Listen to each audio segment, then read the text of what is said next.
அனைவருக்கும் வணக்கம். நான் உங்கள் சாந்தி பேசுறேங்க. இன்றைய பதிவுல நாம என்ன பார்க்க போறோம் அப்படின்னா 11/2/2025 நம்மளுக்கு செவ்வாய்க்கிழமை தைப்பூசம் வருது. பொதுவாக தைப்பூசம் முருகப்பெருமானை வழிபாடு செய்வதற்கு உகந்த ஒரு நாள். இந்த வருடம் நம்மளுக்கு தைப்பூசம் செவ்வாய்க்கிழமையோடு வரக்கூடியது அதீத சக்தி வாய்ந்தது. இந்த நாள்ல முருகன் கோவிலுக்கு இந்த 2 பொருட்களை வாங்கி கொடுங்கள்னு சொல்லியிருக்கிறேன்.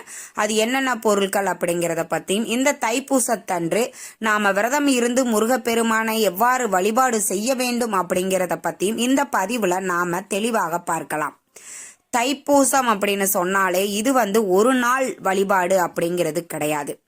இப்போ இந்த தைப்பூசத்துக்கு நடந்து முருகன் ஆலயங்களுக்கு செல்வாங்க.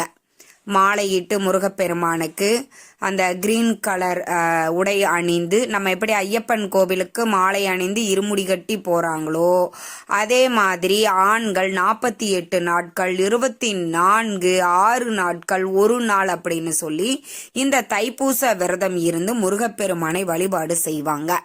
இப்போ நாங்க விரதமெல்லாம் இல்லம்மா, எங்களுக்கு அவ்வளவு நாள்லாம் இருக்க முடியல, நாங்க நடந்தெல்லாம் முருகன் கோவிலுக்கு போகல, முருகன் வழிபாடு மட்டும்தான் செய்ய போறோம் அப்படிங்கிறவங்க தைப்பூசத்தன்று ஒரு நாள் விரதம் எப்படி இருக்க வேண்டும் அப்படிங்கிறத நான் உங்களுக்கு சொல்லிடுறேன்.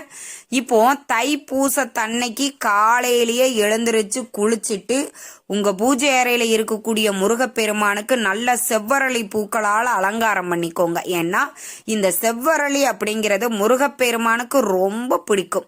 அன்றைய தினம் நம்மளுக்கு செவ்வாய்க்கிழமையோடு தைப்பூசம் வருவது கூடுதல் சிறப்பு. அப்ப இந்த செவ்வரளி பூக்களை வாங்கி முருகப்பெருமானுக்கு சாற்றும் பொழுது கண்டிப்பா நம்முடைய கடன் பிரச்சனைகள் முற்றிலும் தீர்ந்துவிடும் அப்படிங்கிறது தான் ஐதீகம்.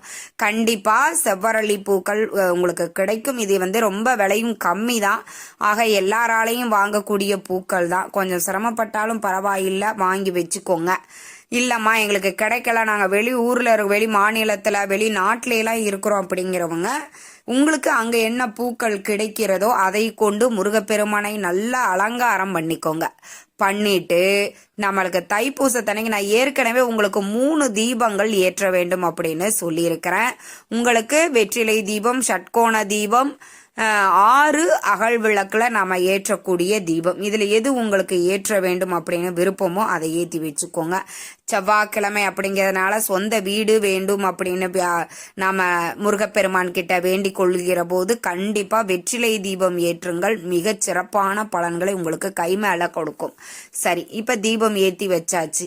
நெய்வேத்தியம் நாம என்ன வைக்கலாம் அப்படின்னா தேன், திணை 2மே வைக்கலாம். அதே மாதிரி பார்த்தீங்கன்னா எதுவுமே வேணாம், ஒரே 1 டம்ளர் பால், தேன் கலந்து வச்சிருங்க. தேன், ஏலக்காய் கலந்து 1 டம்ளர் பால் நெய்வேத்தியமாக வச்சுட்டு தீபதூப ஆராதனை எல்லாம் காட்டி உங்க பூஜையை நிறைவு செய்து கொண்டு எதற்காக நீங்க இந்த விரதத்தை இருக்கிறீங்க அப்படிங்கிறத முருகப்பெருமான் கிட்ட ஒரு சங்கல்பமா எடுத்துக்கொண்டு உங்க உபவாசத்தை ஆரம்பித்து விட வேண்டும். இப்ப காலை மதியம் 2ம் எந்த உணவையும் நாம சாப்பிடக்கூடாது. மாலை நேரத்துல உங்க வீட்டிற்கு அருகில் இருக்கக்கூடிய முருகன் ஆலயங்களுக்கு போங்க. ஏன்னா நிறைய தைப்பூசம் அப்படிங்கிறதுனால முருகன் கோயில விசேஷமாகத்தான் இருக்கும். சிறப்பான வழிபாடுகள் செய்வாங்க. அங்க உங்களுக்கு மதியம் நடக்குதா மாலை நேரத்துல நடக்கிறதா அப்படிங்கிறத கேட்டு தெரிஞ்சுக்கிட்டு அந்த நேரத்துல போய் முருகப்பெருமானை வழிபாடு செய்வது மேலும் உங்களுக்கு அற்புதமான பலன்களை கொடுக்கும். அதற்கு அப்புறமாக நீங்க இல்லைங்க நாங்க கோயிலுக்கு போயிட்டு வீட்டில் உங்களுக்கு நிறைய பேர் படையல் போட்டு வழிபாடு செய்வாங்க.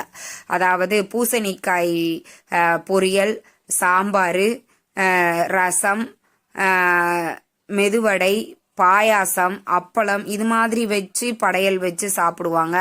ஒரு சிலர் பார்த்தீங்கன்னா வெறும் சர்க்கரை பொங்கல் மட்டும் வச்சு வழிபாடு செஞ்சுட்டு அந்த சர்க்கரை பொங்கல்ல உங்க உபவாசத்தை முடித்து விட்டுட்டு அதற்கப்புறம் நீங்க என்ன உணவாக இருந்தாலும் சரி நீங்க அதற்கப்புறம் எடுத்துக்கொள்ளலாம். இப்படித்தான் ஒரு நாள் விரதம் அப்படிங்கிறது இருக்க வேண்டும்.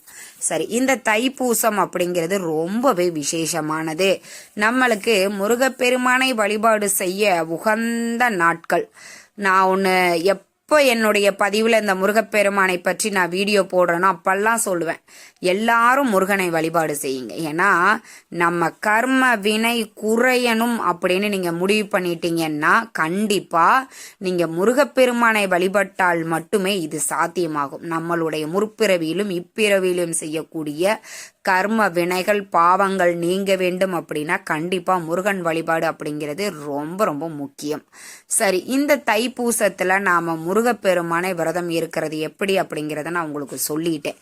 இப்போ நாம விரதம் இருந்தாலும் இல்லாவிட்டாலும் இப்போ நிறைய பேர் ட்ரீட்மெண்ட் எடுத்துப்பாங்க, மருந்து மாத்திரைகள் எடுத்துப்பாங்க, நிறைய பேருக்கு சுகர் பேஷண்ட்டாக இருப்பாங்க, அவங்கெல்லாம் சாப்பிடாம இருக்க முடியாது. அப்போ எளிமையாக உணவை எடுத்துக்கொண்டு இப்போ நான் சொல்லக்கூடிய இந்த 2 பொருட்களை உங்கள் வீட்டிற்கு அருகில் இருக்கக்கூடிய முருகன் ஆலயங்களுக்கு வாங்கி கொடுங்க. என்ன பொருளை நம்ம வாங்கி கொடுக்கணும் அப்படின்னா, முருகன் கோவிலுக்கு அபிஷேகத்திற்கு நீங்கள் பால் வாங்கி கொடுங்க, சந்தனம் வாங்கி கொடுங்க. ஏன்னா அது ரொம்ப முக்கியம்.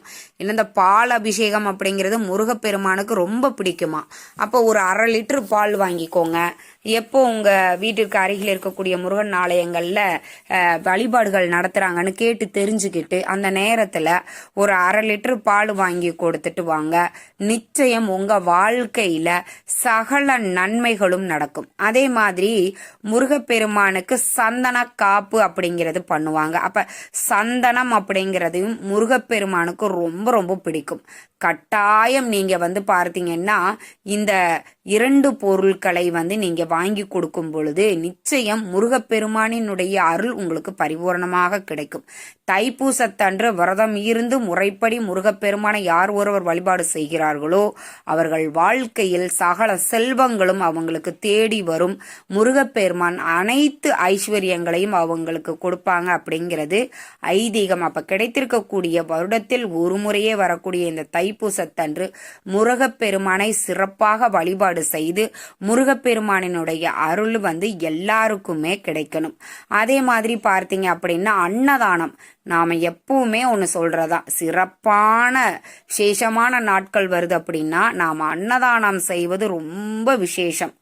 எனக்கு ஒண்ணுமே வழி இல்லம்மா, நான் யாருக்குமே நானே சாப்பாடு யாராவது கொடுத்தா வாங்கி சாப்பிட்ற நிலைமையில இருக்கிறேன் அப்படிங்கிறவங்க கூட ஒரு கிலோ ஒரு 1/2 கிலோவாவது எலுமிச்சை சாதம் புளியோதரை இது மாதிரி எளிமையா செஞ்சு கூட கோயிலுக்கு எடுத்துட்டு போய் அதை முருகனுக்கு நைவேத்தியமாக வச்சுட்டு அங்க நீங்க குருக்கள்கிட்ட கொடுத்தீங்கன்னா அவரே அதை செஞ்சு கொடுத்துருவாரு. அப்ப அங்க வரக்கூடிய பக்தர்களுக்கு அதை பிரசாதமாக கொடுக்கலாம். அதுவும் இல்லையா, யாராவது ஒருவருக்கு ஒருவேளை உணவாவது நாளைய தினம் தருவது ரொம்ப விசேஷம். எனக்கு நல்ல வசதி இருக்குதுமா, நான் இன்னும் நல்லா செய்யலான்னு இருக்கிறேன் அப்படின்னா தைப்பூசத்தன்று எல்லா முருகன் கோவில்லையும் சிறப்பான வழிபாடுகள் செய்வாங்க. அப்போ அன்னைக்கு நீங்க என்ன பண்ணலாம் அப்படின்னா கண்டிப்பா அங்க உங்களால முடிஞ்சதை நீங்க செய்யலாம். சமையல சாப்பாடா செஞ்சு நீங்க சாம்பார் சாதம் அந்த மாதிரி போடலாம். இல்ல கோவில் எல்லாம் எல்லாரும் சேர்ந்து செய்வாங்க. அப்ப நீங்க அதற்கு உணவு தயாரிப்பதற்கு தேவையான பொருட்களை நீங்க அன்னதானத்திற்கு தேவையான பொருட்களை வாங்கி கொடுக்கலாம். அரிசி வாங்கி கொடுக்கலாம், துவரம் பருப்பு வாங்கி கொண்டு போய் கொடுக்கலாம். ஏன்னா அன்னைக்கு செவ்வாய்க்கிழமை அப்படிங்கிறதுனால துவரம் பருப்பு அப்படிங்கிறது கடன் பிரச்சனையை தீர்க்கக்கூடியது. அப்ப அந்த துவரம் பருப்பை நீங்க தானமாக கொடுக்கும் பொழுது உங்களுக்கு ஏகப்பட்ட கடன் பிரச்சனை பணப்பிரச்சனை எல்லாம் சரியாகிவிடும். இது மாதிரி தைப்பூசத்தன்று முருகப்பெருமான் ஆலயங்களுக்கு வாங்கி கொடுத்து முருகப்பெருமானினுடைய அருளை பரிபூர்ணமாக பெறுங்கள். இந்த தகவல் உங்களுக்கு ரொம்பவுமே பயனுள்ளதாக இருந்திருக்கும்னு நினைக்கிறேன். வீடியோ பிடிச்சிருந்தால் லைக் பண்ணுங்க, ஷேர் பண்ணுங்க, கமெண்ட் பண்ணுங்க. இந்த பதிவை உங்களுடைய உற்றார் உறவினர்கள் நண்பர்களுக்கும் ஷேர் பண்ணுங்க, அவங்களும் பார்த்து பயன்பெறட்டும். நன்றி, வணக்கம்.